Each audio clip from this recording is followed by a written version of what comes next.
All right, so House of the Dragon episode 3. Was it as good as the previous two? It had its moments.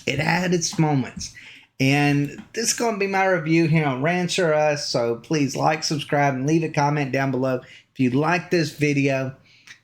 Now to what I liked, what I didn't like. 3/4 of this episode, absolutely hated. Absolutely hated. It was nothing but court gossip, bunch of whining from Rhaenyra. Nothing really that really intrigued me at all.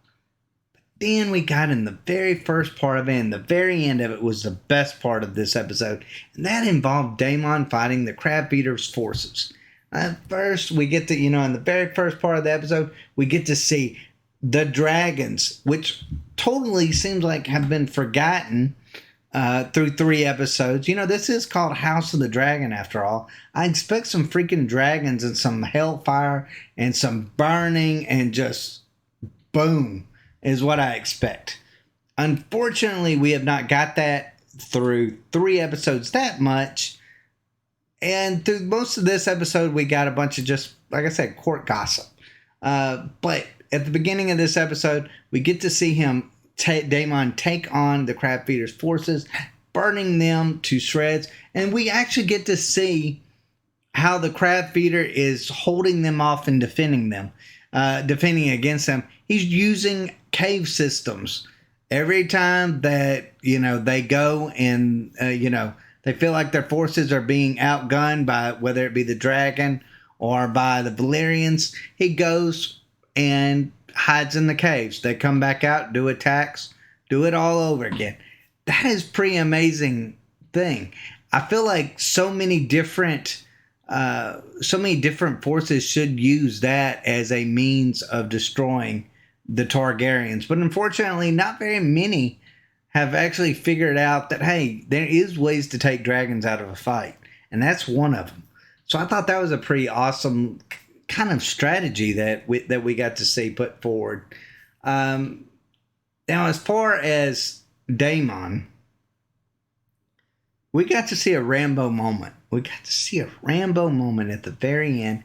I'm not going in order. I'm just going by what's best, and then we'll get to what's worst. Daemon being Rambo, going out there, white flag, realizing his brother sends word that he's going to come for help. He's going to send forces there. They're going to take down the Crab Feeder together. He's like, nah, we're not going to do that. I'm going to be the hero here. Goes by himself without his dragon, goes and takes on the Crab Feeder and his forces all by himself. Guy's got arrows flying down on him from archers above. Guy's got an army just coming at him. Still taking them down, still taking them down, still taking them down. Makes it almost to the Crab Feeder before he's finally brought down by arrows.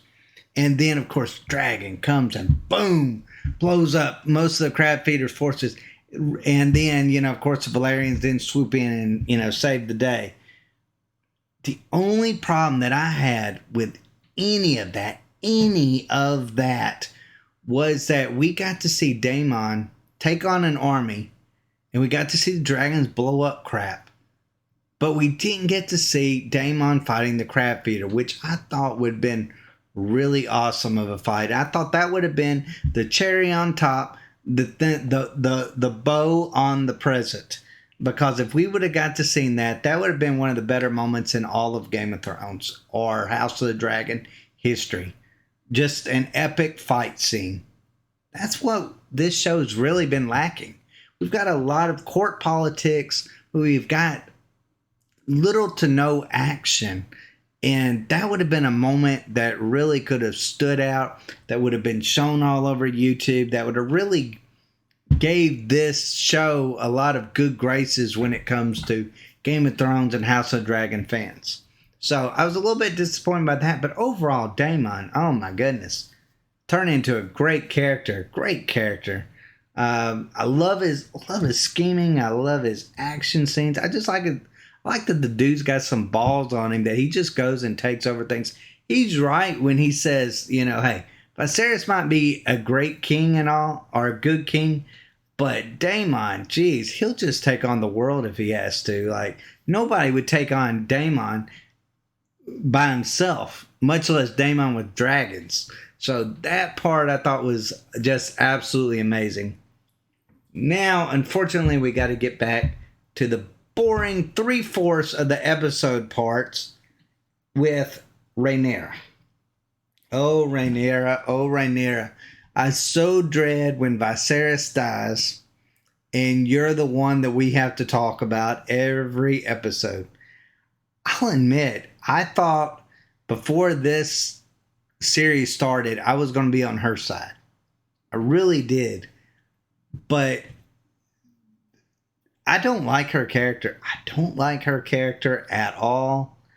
I don't like the way she pouts, the way she whines.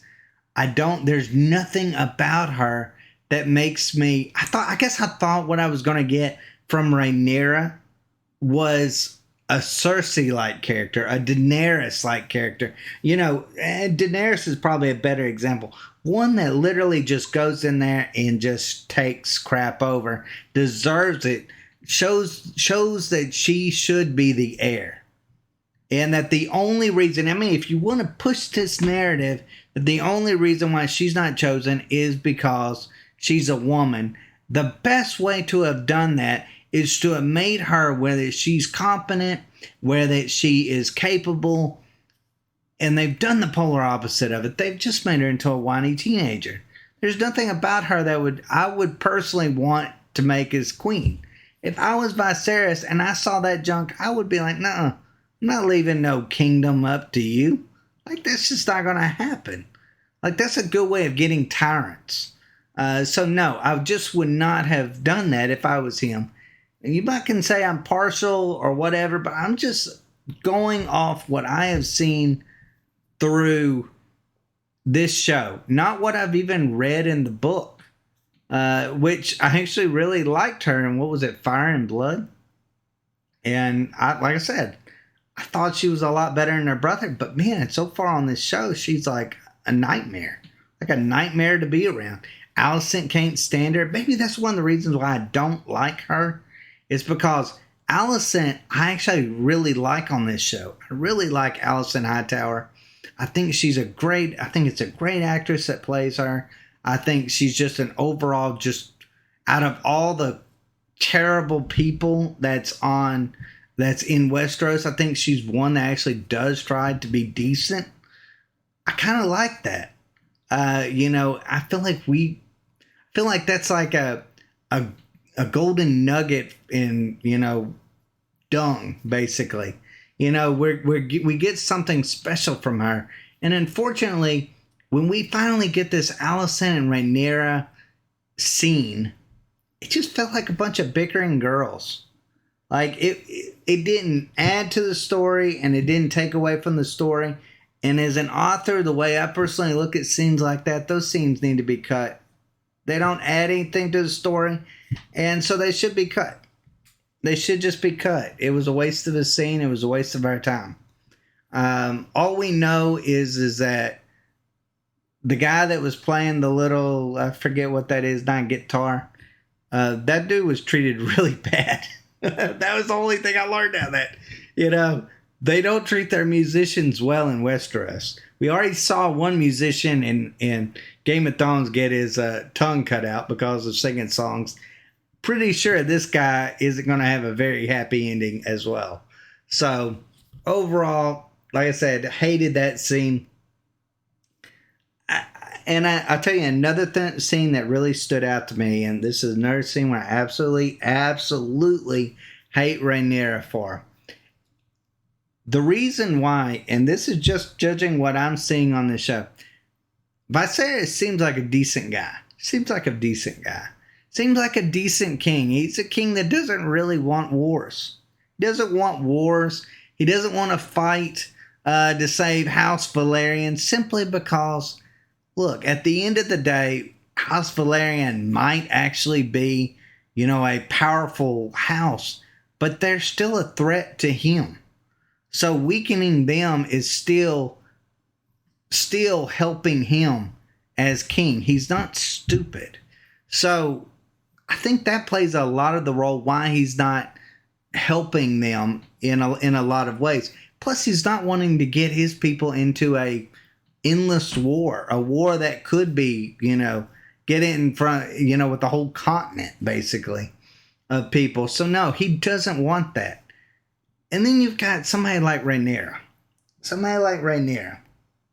She comes in, he's got all the nobles around him, and she's like, oh, I can't believe you're treating me like this. You're wanting me to get married like I'm, I don't know, a princess.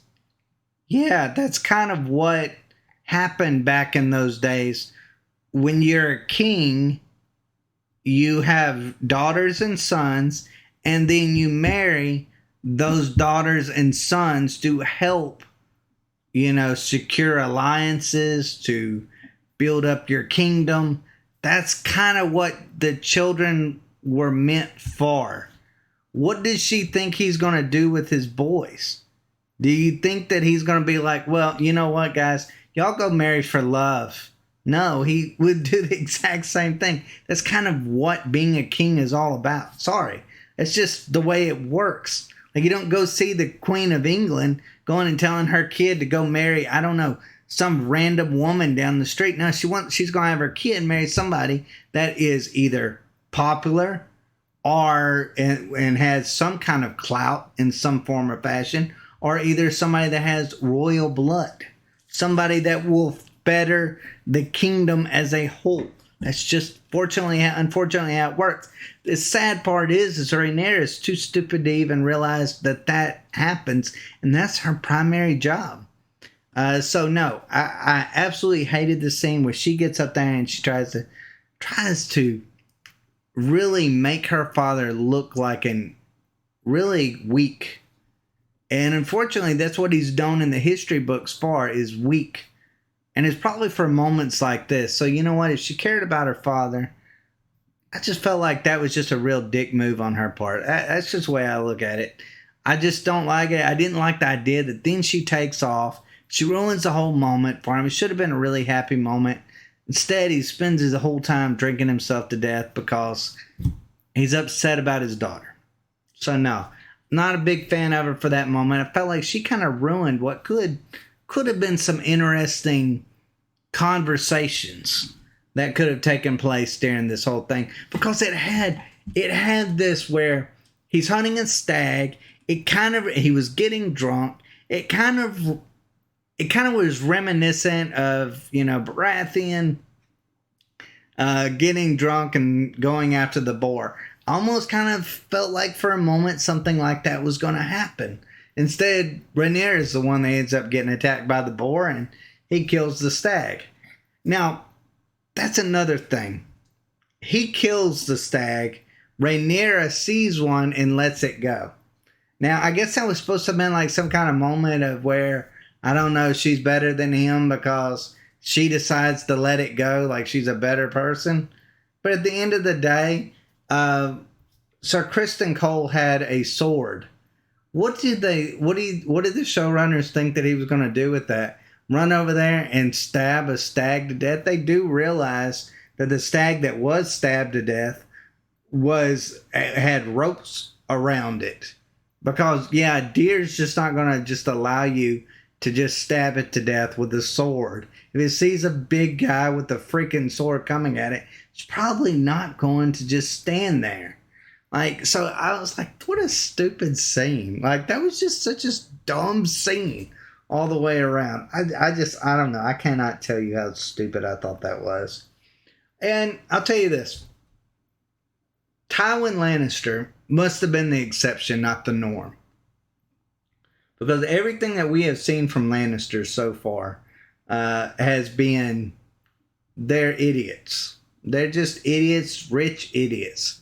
Rich, wealthy idiots that really, their power consists of their wealth, not their ability to lead, which is really a shame. I feel like they could have done something different with Jason Lannister. Unfortunately, we got just a really petty person. And the whole reason why we got a petty person is so that he can look so bad that Viserys would even dream of marrying her off to this Lannister that it would make him look bad for wanting to do so. That was all that was about. And that kind of pissed me off to a certain point. But it kind of pissed me off that, you know, the Lannisters were such an important part of Game of Thrones, that to make their house look so petty just seemed kind of pointless jab at them, and I didn't really understand that. So no, I did not like that at all either. And I will say this. I know this guy doesn't play this much of a role, but Lionel Strong, the guy who plays Lionel Strong, the actor who plays him, is just exceptional. Just exceptional. He gives the best advice. Like, he is early seasons Tyrion Lannister. Like, he gives really good advice. He's an awesome character all the way around. Of course, he gives this advice that, hey, maybe, just maybe, who she should marry, that she should maybe think of marrying, the Valerian boy, can't think of his name, Lorray or something like that. Think of marrying him, sure up ties with that. And I'm like, that's kind of an awesome thing to do. Should have been something that was done anyways. But I just like the guy. I hope they show more of him. I hope he becomes a bigger character on the show, because he's a really wise guy. He's always giving good advice. Even if it's not the right thing to do, it's still good advice for the time. So I'm like, yeah, show me more Lionel Strong in the future. And then Otto, and look, Otto, totally get it. Otto Hightower, get it. I get his advice too. Marry Rhaenyra to Aegon. That way they both get what they want. They're both rulers. The land isn't divided. That would kind of solve that problem, wouldn't it? I mean, if I was a king, I would kind of do that. But then at the same time, I guess you got to look at it. By the time Aegon is old enough, Rhaenyra is probably too old to have children. So then you probably wouldn't get an heir. So then that would be chaos just in itself. So I don't know exactly how that would work. But we're talking at least like a 16-year difference. Somewhere's in there. So I don't know how that would work out from a long-term standpoint. But from a short-term standpoint, would kind of make sense. It also would have made sense that they would have maybe included Daemon in that. Marry her to Daemon. Let him. I mean, they kind of have a thing going. She seems like she would be happy with him. He would probably been happy with her. It would have shored up some of the ties or the problems that Viserys has with Daemon and Daemon has with Viserys. Might would have been that. And then at the end of the day, hey, you know what? You could have had them fighting for the Game of Thrones. I mean, at the end of the day, which actually ends up happening anyways. So I mean, that would have been a sensible person maybe to consider. That would have given her heirs and would have made strong Targaryen lineage. But maybe that's what he was afraid of. He don't want to give his brother strong Targaryen lineage. But we all know who she's going to want. Sir Criston Cole. He's going to be the choice that she's going to want, because at the end of the day, Viserys gives in and says, marry for love. So that's who we're going to end up getting. But I mean, I just have to say, just going back to the boar thing, George R. R. Martin really hates boars. He really hates boars. I don't know why. Because it's like, any chance he gets to kill one, boom, he's got it. So I'm like, yeah, George R. R. Martin, you need to slow down on that. Even though I will admit, I do like pork. I really like pork. But overall, I'm just like, this episode was like man, I want to give it a 5 out of 10, but then I really like the beginning and the ending of it.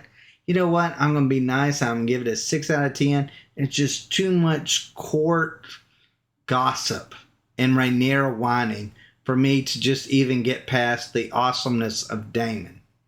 Like that just unfortunately, even though he was so amazing in this episode and every scene that he was in was just perfect, I can't give it a higher grade. So I'm giving it a 6 out of 10.